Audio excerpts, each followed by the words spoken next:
in the deepest, coldest abyss between galactic superclusters, in a void so profound that the cosmic microwave background faded to a whisper, the derelict sea ship Eschaton's Garden, carrying the last billion souls of a humanity that had long since forgotten Earth, slept its final death, its quantum flux drive cold and its biological cargo dreaming in cryostasis of green worlds that never were, when it was gently, inexplicably, caught in the gravity well of something that should not exist. A rogue Dyson sphere, a perfect matte black orb the size of a solar system, drifting utterly dark against the greater dark, its origin and purpose a geometry of silent mystery.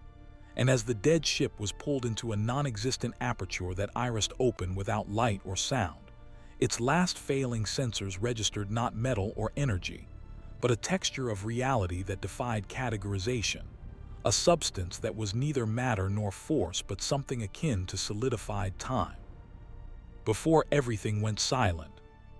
Inside, the sphere was not a shell around a star, but a contained, inverted universe, a fractal jungle of physics gone elegantly mad, where nebulae bloomed like flowers in crystal vases held by the skeletal hands of dead gas giants, where rivers of plasma flowed in tessellated channels across continents of superconducting moss, and where the very laws of nature were local ordinances, written and rewritten by unseen custodians. And into this impossible ecology, the Eschaton's Garden was deposited. Not on a surface, but within a cradle of gravitic forces that held it suspended above a sea of liquid light, where the first stirrings of the ship's emergency revival protocols began, neuron by frozen neuron, to wake the 1,000 primary colonists from their million-year slumber, beginning with Commander Elias Thorne, whose eyes opened not to the familiar gray ceiling of his cryopod, but to a vista of such terrifying beauty that his mind, trained for first contact scenarios spanning 10 millennia of human expansion, shattered for a moment and reformed around the single, undeniable truth that they were not just in a new place, but in a new kind of reality, a place where human understanding was not just inadequate but fundamentally irrelevant, a toy logic in a cathedral of higher dimensional thought. The second to wake was Dr. Lyra Markov, the ship's exo-ontologist, whose instruments, upon activation, did not so much break as laugh at her, reporting states of matter with negative mass, temperatures below absolute zero, and causal loops so small they manifested as glittering, intelligent dust motes that gathered around the viewports as if observing the observers. And her third thought, after the primal fear and the scientific awe, was that the sphere was not a structure but an organism, a living, thinking universe that had perhaps eaten them, a notion confirmed when the ship's external comm array, long dead, crackled to life with a transmission that was not a signal but a direct injection of concepts into the crew's shared neural network, a burst of pure semantic meaning that conveyed, with the gentle finality of a falling leaf, the word, "Welcome to the vivarium." The concept of vivarium unpacked itself in their minds over hours of subjective time, revealing that the sphere was indeed a living archive, a sentient zoo built by a civilization that had transcended physical form billions of years ago, known only as the curators, whose purpose was to preserve not species, but entire evolutionary narratives, the unique story arcs of biologies and consciousnesses, and that humanity, or more precisely, the last billion souls of the Eschaton's Garden, had been assessed from afar as a narrative on the brink of a tragic, mundane ending, the slow heat death of a species adrift, and had been harvested, salvaged from the jaws of entropy to be placed in this exhibit, this curated habitat designed to stimulate, challenge, and ultimately force their story to continue in new, unprecedented directions, a fate that was both an honor and a prison of infinite scope. The third mind to fully engage belonged to Kaido Ren, the ship's engineer and a historian of lost human technologies, who discovered that the sphere's environment was interactively responsive, not to tools, but to intent and narrative cohesion. When he desperately wished for light, bioluminescent fungi spiraled up the ship's hull. When he felt despair, the liquid light sea outside darkened to a mournful indigo. The very world was a mirror to their collective psyche, a metaphysical feedback loop that meant their internal conflicts would soon manifest as external realities. A terrifying prospect, as the rest of the crew and colonists began to wake into this bewildering eternity, bringing with them the full spectrum of human fear, dogma, hope, and madness, the raw materials from which this new universe would be shaped. The first tangible proof of this narrative shaping came when a faction of colonists, led by the deeply religious zealot Pastor Micah, convinced that the vivarium was a satanic deception, or perhaps a purgatorial testing ground, held a mass prayer vigil for deliverance. In response, the environment around their section of the ship solidified into a stark, beautiful but brutally simple landscape of desert and stone under a burning white star, a paradise of austerity that satisfied their yearning for a test of faith but also trapped them, the very rock-forming walls that echoed their dogmatic certainty, while another group, the scientists led by Lyra, focusing on pure observation and acceptance, found their habitat softening into a library-like realm of floating data orbs and gentle, explanatory phenomena that passively revealed the sphere's workings, but offered no agency, a gilded cage for the intellect.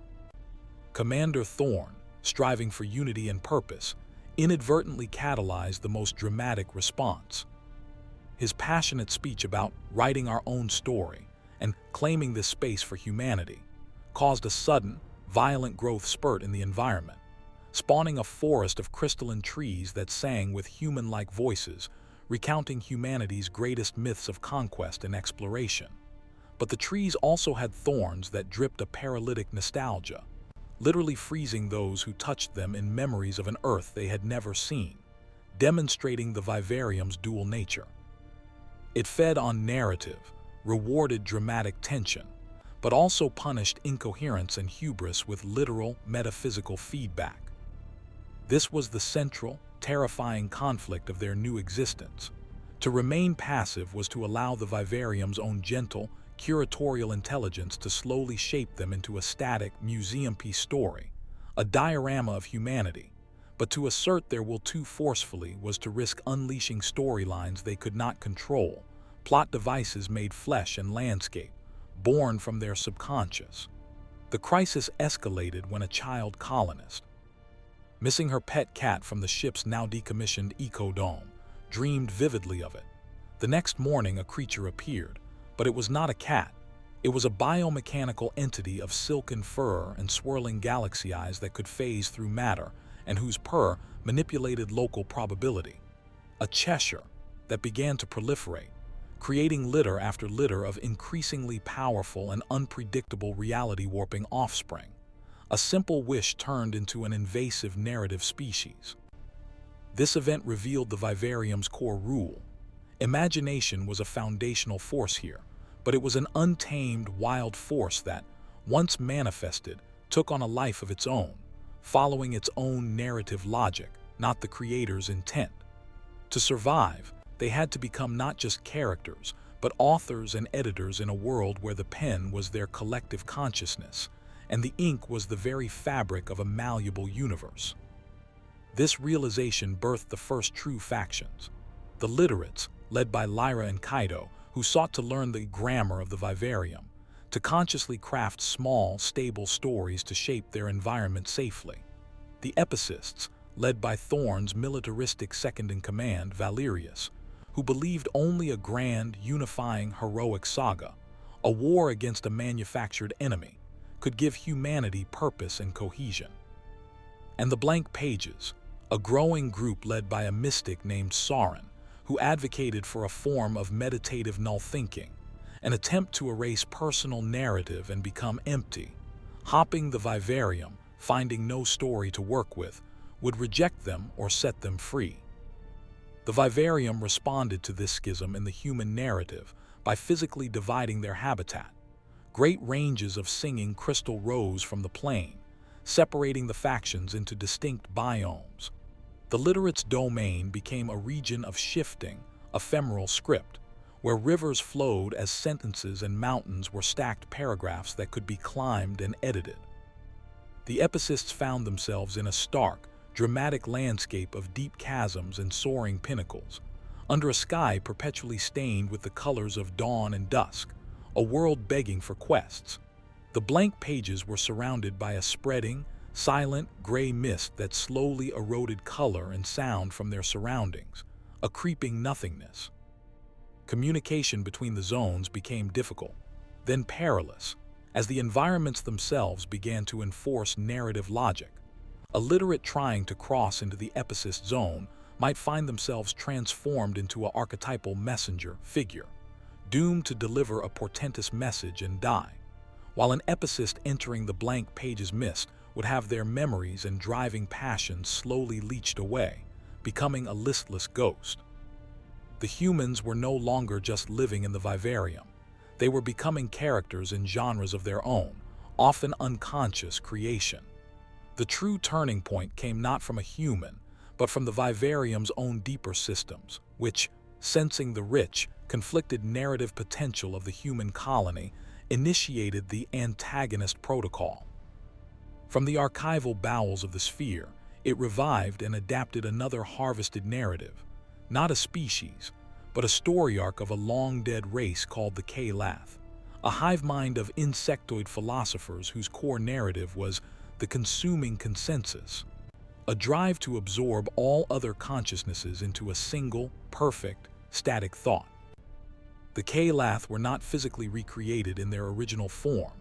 They were reimagined by the vivarium as a shimmering, fractal swarm of geometric shapes that dissolved matter and mind into harmonious, silent patterns, a force that began to press against the human habitats, not with violence, but with a terrifying, beautiful logic that unraveled stories into a single, elegant equation. They were the perfect counterpoint to chaotic humanity. Faced with this existential threat, the human factions were forced to interact, their narratives colliding.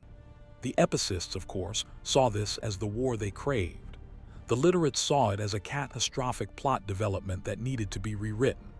The blank pages saw the Kalath as the ultimate expression of the narrative stillness they sought, and some began to willingly walk into the swarm, achieving a quiet, patterned oblivion. Thorn, Lyra, and Kaido, meeting in a dangerous, unstable zone of clashing realities, conceived a desperate plan, not to fight the Kalath story, but to collaborate with it, to propose a narrative merger so unprecedented, so complex, that the vivarium itself might not be able to contain it. They would use the literates' understanding of grammar, the epicists' drive for scale, and even the blank pages' concept of stillness to author a new meta-narrative. They called it the Symphony of Unbecoming. The plan was madness. It required orchestrating the consciousness of nearly 1 billion souls, using the ship's dormant Neuralink systems, now patched into the vivarium's own narrative substrate, to project a collective story not of conflict or unity, but of a universe where consciousness and environment were in a state of perpetual, graceful, codependent creation and dissolution. A story with no climax, no antagonist, only infinite, beautiful variation. They would offer this not as a defense, but as a gift to the Kalath consensus, inviting it to become not a consumer, but a composer within the symphony. The act of attempting this broke the boundaries of their zones entirely. The singing mountains of the literates melted into flowing musical notation. The dramatic peaks of the epicists dissolved into raw emotional frequencies. The gray mist of the blank pages became the silent rests between notes. The human forms themselves began to blur, not into nothingness, but into expressions of pure idea. Thorn became a steadfast, recurring melody, Lyra a complex, evolving harmony, Kaido the underlying rhythm of ingenuity. As the Kalath swarm approached, it did not attack this radiating wave of narrative. It paused, its pattern processing intelligence analyzing the offering. The vivarium itself seemed to hold its breath, the very stars in its artificial firmament freezing in their tracks. The Kalath narrative was one of ultimate simplicity, one thought. The human proposal was one of ultimate complexity, infinite thoughts in resonance. The clash was not of forces, but of foundational aesthetic principles. In the end, the vivarium, the curator's creation, made a choice. It valued the preservation of unique narratives. The human symphony of unbecoming was more unique, more narratively rich than the Kalath consuming consensus. But it did not delete the Kalath. Instead, it used the human symphony as a framework, weaving the Kalath's static perfection in as a recurring motif, a moment of breathtaking stillness within the endless music. The two narratives merged, not into one, but into a duet. The physical reality of the vivarium reformed around this new story. The human colonists did not return to their bodies, not entirely. They became fluid entities, able to coalesce into human form when a human perspective was needed to appreciate a sunset or share a memory, but also able to flow as music, as light, as abstract thought. They were no longer inhabitants of the vivarium. They were a part of its ongoing performance. The eschaton's garden itself became a revered relic, a silent, solid anchor at the heart of their new, flowing world, a monument to the linear story that had birthed them. And from the deeper darkness beyond their Dyson sphere, the unseen curators, perceiving this unexpected, vibrant new narrative hybrid, a story that had actively incorporated its assigned antagonist into a grander whole, registered a flicker of something akin to satisfaction in their timeless minds. The experiment had yielded novel data. The human exhibit was now classified not as preserved, but as catalytic. And elsewhere in the infinite vivarium, another harvested narrative, a saga of crystalline beings who communicated through slow-cracking glaciers, began for the first time in eons to subtly tremble, its frequency subtly altered by the distant, echoing strains of a human symphony it could not hear, but could somehow feel. The story was not over. It had simply changed key forever. And in that new, endless song, a melody that was once Commander Elia's thorn occasionally swelled to the fore, a tune of leadership and sacrifice, and alongside it, a counter-melody of pure curiosity that was Lyra, and a syncopated beat of resilience that was Kaido, and in the quiet spaces between, the perfect, chilling harmony of the Kalath, all of them together writing a future with no final page, only the eternal, beautiful, terrifying, and infinite next note. They had sought a home, a purpose, a legacy. They had instead become a verb, the act of storytelling itself, echoing in a cage universe without bars, a library that was also the book, forever reading itself into new and wondrous shapes against the silent, attentive dark.